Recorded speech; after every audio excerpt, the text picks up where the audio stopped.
ចេញក្បាលវីដេអូមកគឺថាមូតែម្ដងជម្រាបសួរសួស្តីបងប្អូនទាំងអស់គ្នាថ្ងៃនេះនាងខ្ញុំមានមុខម្ហូបមួយទៀតហើយមកចែកជូនបងប្អូនទាំងអស់គ្នាធ្លាប់តែស្ងោរស្ពៃបូកគោជាមួយសាច់ជ្រូកធម្មតាឥឡូវនេះនាងខ្ញុំមកស្ងោរស្ពៃបូកគោខ្ចប់សាច់ជ្រូកចិញ្ច្រាំវិញម្ដងមើលរសជាតិយ៉ាងណាវិញតើបងប្អូនកុំឲ្យខាតពេលយូរយើងទៅធ្វើទាំងអស់គ្នាជាដំបូងនាងខ្ញុំចិញ្ច្រាំសាច់ជ្រូកសិនសាច់ជ្រូកយើងយកសាច់ជ្រូក3ជាន់មកមានរសជាតិឆ្ងាញ់ចិញ្ច្រាំមកឲ្យទុកបន្លែកសិនយើងមកមើលជាមួយនឹងគ្រឿងផ្សំរបស់យើងអញ្ចឹងមានសាច់ជ្រូកចិញ្ច្រាំមានមីសួរមានជាមួយនឹងការ៉ុតខ្ទឹមសខ្ទឹមក្រហមផ្សិតត្រចៀកកដោផ្សិតខ្មៅរួចហើយយើងយកគ្រឿងរបស់យើងមកលាយម្សៅស៊ុបមួយចុងស្លាបព្រាបាយស្ករសចិត្តកន្លះស្លាបព្រាបាយនាងខ្ញុំដាក់អំបិលមួយចុងស្លាបព្រាកាហ្វេប្រេងល្ងមួយស្លាបព្រាកាហ្វេទឹកត្រីមួយស្លាបព្រាបាយសាវឆាកន្លះស្លាបព្រាបាយគ្រឿងរួចហើយយើងពាក់ស្រោមដៃមកច្បល់ជាមួយនឹងគ្រឿងរបស់យើងហើយមីសួរបន្លែរបស់យើងឲ្យចូលសព្វគ្នាមករួចហើយនាងខ្ញុំបានដាក់ម្រេចមួយស្លាបព្រាកាហ្វេចូល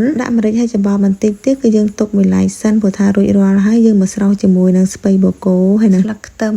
យើងស្រុះតែមួយផ្លែទេបងប្អូនទាំងអស់គ្នារួចហើយនាងខ្ញុំបានយកមកខ្ចប់ជាមួយនឹងសាច់ជ្រូកចិញ្ច្រាំដែលយើងបានលាយបាញ់មិញហ្នឹងចាប់នៅក្នុងវីដេអូហ្នឹងបងប្អូនទាំងអស់គ្នារួចហើយយើងយកស្លឹកខ្ទឹមមួយចងចឹងមករួចហើយទុកបន្លែសិនយើងមកមើលទឹករបស់យើងពុះហើយដាក់អំបិលមួយចាប់ដាក់ស្ពៃបូកគោខ្ចប់សាច់ជ្រូកចិញ្ច្រាំរបស់យើងហ្នឹងដាក់ចូលទៅរួចហើយនាងខ្ញុំដាក់ម្សៅស៊ុបមួយចាប់ដាក់ស្ករសមួយចាប់មកយើងដាក់ទឹកត្រីមួយស្លាបព្រាបាយទៀតមកបងប្អូនទាំងអស់គ្នាហើយយើងទុកសម្លរបស់យើងឲ្យពុះសិនឥឡូវនេះឃើញថាសម្លរបស់យើងពុះហើយនាងខ្ញុំបានដាក់ចុះតែម្ដងព្រោះថាឆ្អិនហើយអញ្ចឹងយើងកុំបង្អង់យូរអីដួសដាក់ចានតែម្ដងព្រោះថាដល់វគ្គញ៉ាំបាយហើយរួចហើយនាងខ្ញុំបន្ថែមស្លឹកខ្ទឹមហើយជីរណាពីលើបងប្អូនទាំងអស់គ្នាអាចសាកធ្វើញ៉ាំបាននាងខ្ញុំធានារសជាតិគឺថាឆ្ងាញ់ហើយរៀងប្លែកចាគ្រាន់ថាមុខម្ហូបនេះរៀងជិតចប់តិចបងប្អូនទាំងអស់គ្នាអើយឃើញថាបើកទូទឹកកកមានជីវ៉ាន់ស៊ុយបន្ថែមជីវ៉ាន់ស៊ុយទៀតទៅម្នាក់នឹងបកកាយមករឿងខាងកាយទូទឹកកកនឹងអរគុណបងប្អូនដែលបានតាមដានវីដេអូនេះខ្ញុំតាំងពីដើមរហូតដល់ចប់